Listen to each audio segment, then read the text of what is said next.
국민의힘의 약속하기로 민생 추경의 여야 합의 처리가 무산될 상황입니다.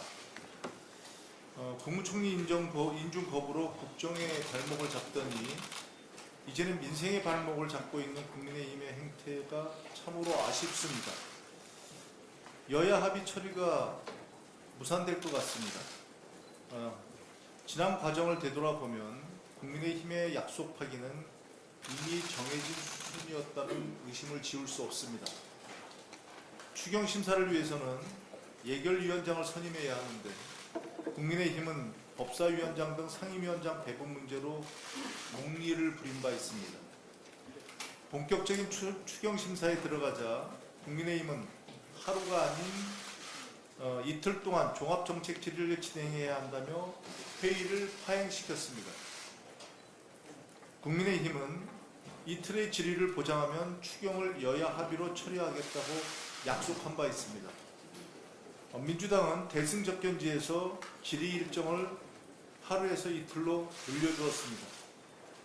그러나 오늘 새벽 1시 30분쯤 합의 처리는 불발되었습니다.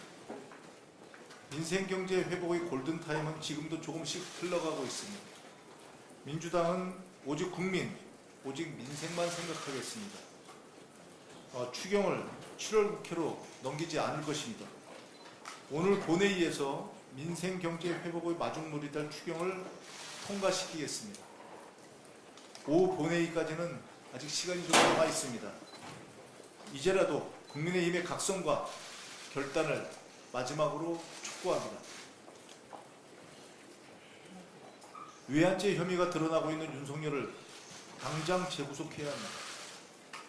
윤석열의 지시로 인해 10월과 11월 평양에 무인기를 침투시켰다는 내용이 담긴 군 장교의 녹취록이 나왔습니다.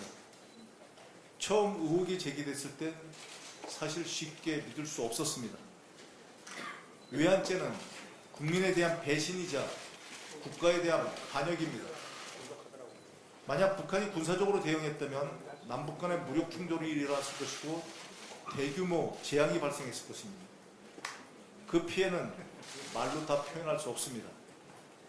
다른 무엇보다 국방의 의무를 다하고 있는 우리 20대 청년들이 제일 먼저 가장 많이 희생되었을 것입니다.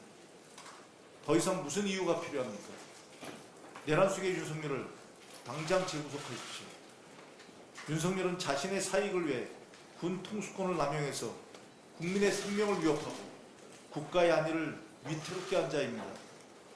외환죄 혐의만으로도 재구속 사유는 충분합니다. 내란 특검의 단호한 조치를 강력하게 촉구합니다.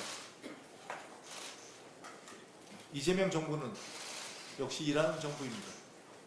어제 이재명 대통령님의 취임 30일 기자회견이 있었습니다. 이재명 정부는 유능한 대통령과 일하는 정부의 모습이 어떤 것인지 한 달 만에 국민들께 보여드렸습니다. 이재명 대통령님은 취임 직후 G7 정상회의에 참석해서 정상회교를 복원하고 무너진 국격을 회복시켰습니다. 여야 대표 초청 오찬, 추경 시정연설, K문화 주역과의 대화, 광주 전남 타운홀 미팅, 기업인 간담회 등 격이 없는 소통으로 정치를 복원하고 준비된 행정가의 면모를 유감없이 보여주고 있습니다. 1호 행정명령인 비상경제 대응 TF, 민생 추경, 울산 AI 데이터 출범 시 코스피 지수 5000 시대 비전, 해양수산부 영내 부산 이전 지시, 그런 지시 등 민생경제 회복과 성장 동력 확보를 위한 청사진을 제시했습니다. AI 혁신 전문가, 현장 노동자, 검증된 정치인 등 능력과 실용, 국민통합의 내각을 구성해 가고 있습니다. 국익 중심의 실용 외교를 실현할 안정감과 균형감 갖춘 외교 진영도 구축했습니다. 시작이 반이라고 합니다.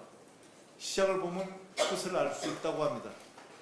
60%에 육박하는 국정 수행 지지율은 지난 한 달의 평가이며 제대로 일을 해서 성과를 만들 것이라는 국민의 기대입니다.